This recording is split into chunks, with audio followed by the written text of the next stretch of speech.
In my book, one of the things that I do reveal is the fact that I felt incredibly comfortable when I threw a rock into a McDonald's window and it broke and shattered, and I felt so alive thinking that, yes, like I'm hurting the corporation. But what most people don't realize is that when you hit a business, the top executives, whether it be a Walmart or Target, they're not going to feel anything. Who you're hurting are those employees who are not going to go into work the next day, who are going to miss out on like whatever, however long it takes to repair the shop or the the store.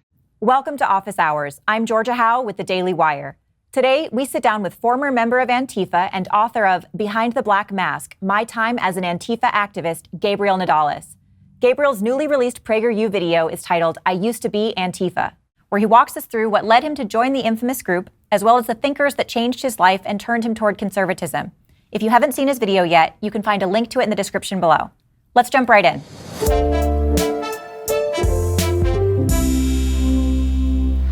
Gabriel, thank you so much for joining me. Thank you. I appreciate it. Well, I'm really looking forward to talking to you because your story is actually really reminds me of my own. And I think there's a lot of lefties who kind of relate to what you went through. Yeah, I think you're exactly right. As a matter of fact, my email, every time that I go on a show like yours, I get random different people saying, I used to be part of the radical left. And I can't believe I was doing all of these things. As a matter of fact, I have a call with somebody who was involved with BAM in the early 2000s. Now, BAM is one of the Antifa organizations that essentially orchestrated a riot at the Ben Shapiro event at UC Berkeley in 2017. And all of these different people, they've seen what Antifa has grown into, and they feel like it's a time to speak out and to put a stop to Antifa violence. In the video, you said that you were recruited, but you also described Antifa as a very informal organization. Can you talk for a minute about how you became involved? So I like to say that I was kind of recruited into it because it was around March of 2011 when I first went to my first Antifa rally. It was to organize against the National Socialist Movement. And I was just a kid at the time. I was 17. And I remember I like to say that I was recruited because that's where I met other Antifa activists, members of the Anti-Racist Action, as well as Direct Action Claremont, which are local to Southern California. And I was recruited because they were like, hey, let's come with us. We're going to do more things. And they invited me to anarchist book fairs, animal rights protests. That's kind of how I was recruited into those circles. But at the same time, that would make it seem that every single Antifa group out there is very formal. Some of them are incredibly informal. But that's not to say that there are some groups that do have more official membership and they do keep things more tightly and closely tied together, such as Portland Antifa. I mean, the way that they recruit and they allow people into their membership, they have votes, they have leaderships. It's much more organized than people realize.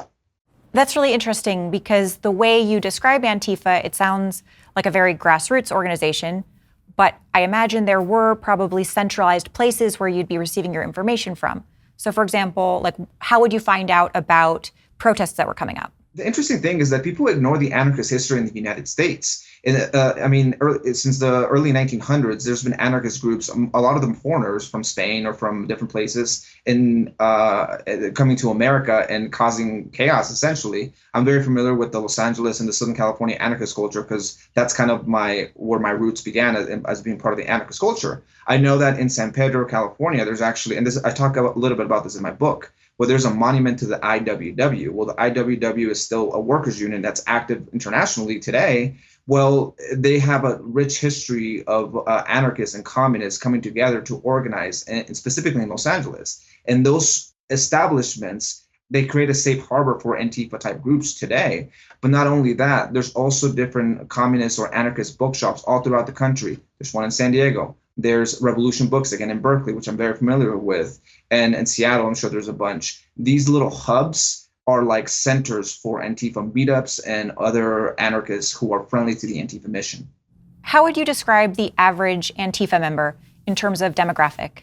Well, interestingly enough, one of the reasons that you see a lot of Antifa members being long hair and kind of like the punk rock kind of thing is because American Antifa actually started from the punk rock movement in the 1980s. They used to be called the Anti-Racist Action, and they used to tour around with punk groups to go beat up Nazis. In the 2007, the Portland Anti-Racist Action was the first American Antifa group to change their name from ARA to Antifa, and then several different of them followed suit. That's why you have a lot of those, like, green hair. I used to have green hair, multiple different colors actually, and they kind of go side by side. Modernly, though, they've expanded that. And it's no longer just about the punk culture. There's also a lot of the hip hop culture that I've heard about. And as a matter of fact, there's a left-wing academic. His name is Mark Bray. In his book, he describes more of the hip hop anarchist culture. The purpose of this is not really is actually to use culture as a vehicle to spread their anarchist ideologies. So all of a sudden you're infiltrated into this culture. You're brought in from the culture, and then you stay for the anarchist ideologies. In the video, you also kind of mentioned this about how they frame the name. So anti-racist or anti-fascist, it kind of piggybacks on very legitimate movements and sentiments. So, for example, the civil rights movement. Is that correct? You essentially create a narrative that if you're with us, we're the good guys and they are the bad guys. You have the anti-racist action. That means you're against races. Antifa, you're against fascism. The Earth Liberation Front, you must be protecting the earth. Animal Liberation Front, you must be protecting animals. And it's all the same. It's all just a name. It's just like in Congress, you often have these bills that say, oh, like protect the Second Amendment or, help workers. And you read the text of the bill and it has nothing to do with what the bill is intended to do. But it's just a name that they can say, we're part of the people who fight fascism. But it's not true, because oftentimes, the vast majority of times, especially in modern Antifa, the people who they're fighting are not actual fascists. They're just people who are conservative or even sometimes liberals, because one of the things that the mainstream media gets wrong is that they think that Antifa is only fighting against conservatives. No, they're fighting against anyone who has any classical liberal ideologies. That includes Democrats and Republicans alike, because many Antifa members acknowledge they are an illiberal movement. In the video, you kind of talk about the name Antifa and how that is a rhetorical trick, in that it frames your opposition as pro-fascist, which functions as a soft censor because it makes people stop listening to them. Yeah. It's essentially a way to dismiss them. It's like, why are you listening to them? They're racist. And it's like, well, are they?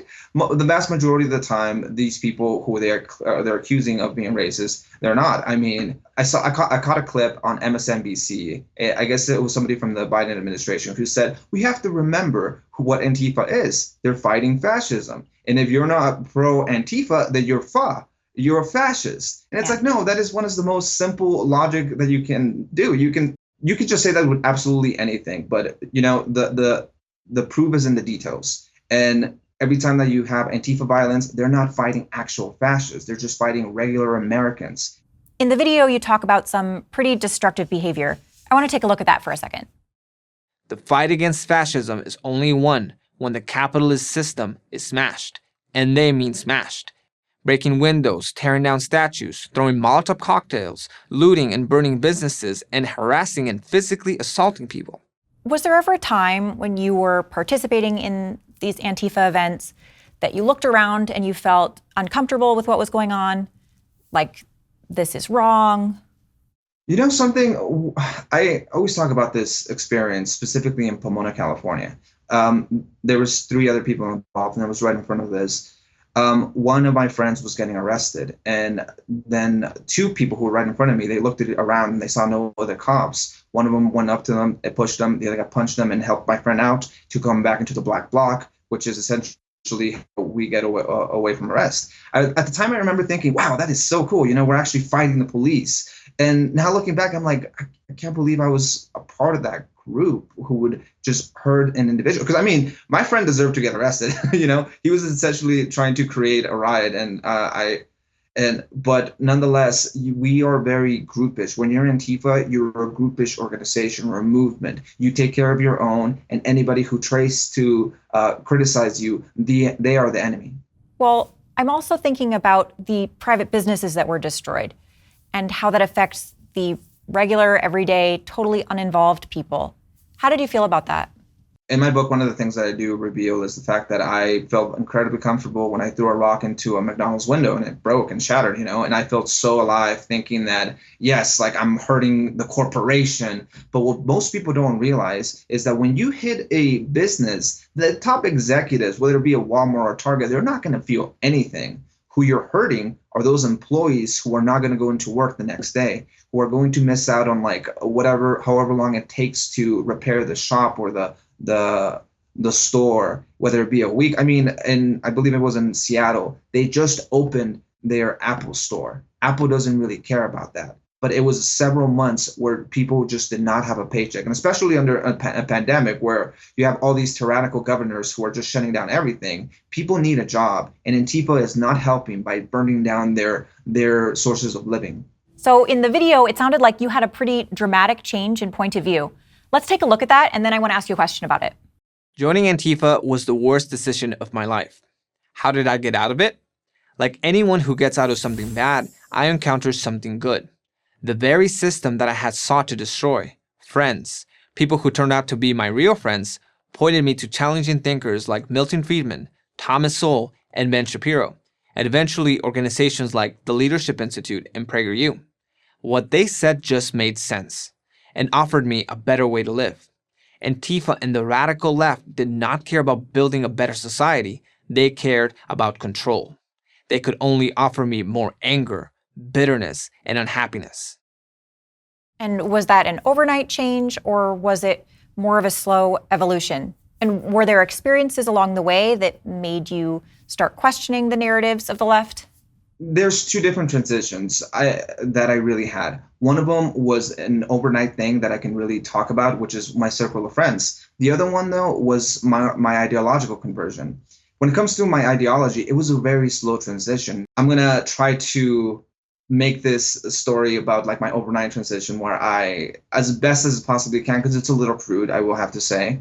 As I mentioned, modern Antifa comes from the anarcho-punk movement. Well, after a few months of me not talking to them, I decided to go to one of their shows. In one of the shows, they're typically in backyard gigs. And in the corner of this backyard gig, there was a couple who were committing a lewd act. And it's kind of gross. Let's just put it at that.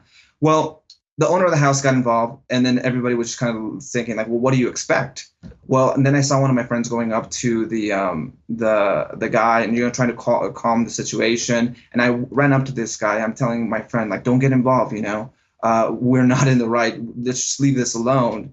And that's when I realized that the couple who was committing a lewd act, they were also my friends, and we got into this huge fight with the entire everyone in the house. And this was a gang affiliated house in Southern California. So it was bad. I mean, at one point, like I got stomped by a bunch of cholos in the front yard. And I detail it's a very graphic story. If people want to hear the whole story, it's in my book.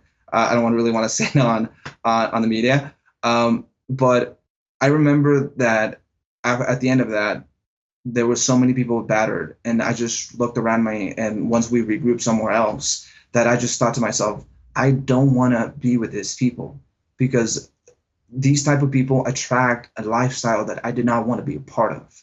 And that's when I decided to cut off all of these people from my life.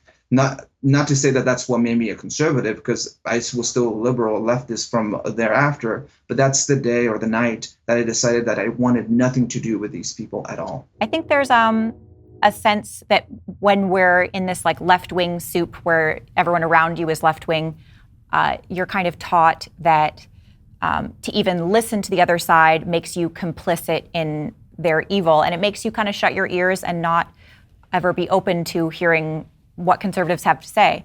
And I don't know if you had this experience, but for me, it was a weird, like, total reality warp when I actually took the time to listen to what conservatives were saying, and I discovered, wow, they are none of the things I was told. Not bigots, not racists, none of it.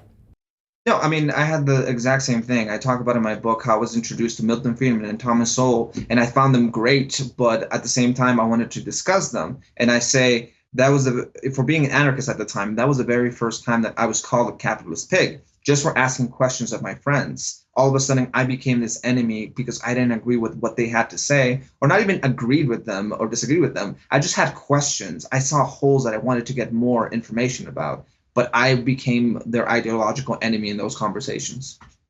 Gabriel, thank you so much for joining the program. Thank you. I appreciate it very much. If you want to hear more from Gabriel Nadales, pick up his book, Behind the Black Mask, My Time as an Antifa Activist. And that's the end of today's Office Hours. Make sure to tune in next week for our next conversation with a new PragerU presenter. I'm Georgia Howe. Thanks for tuning in.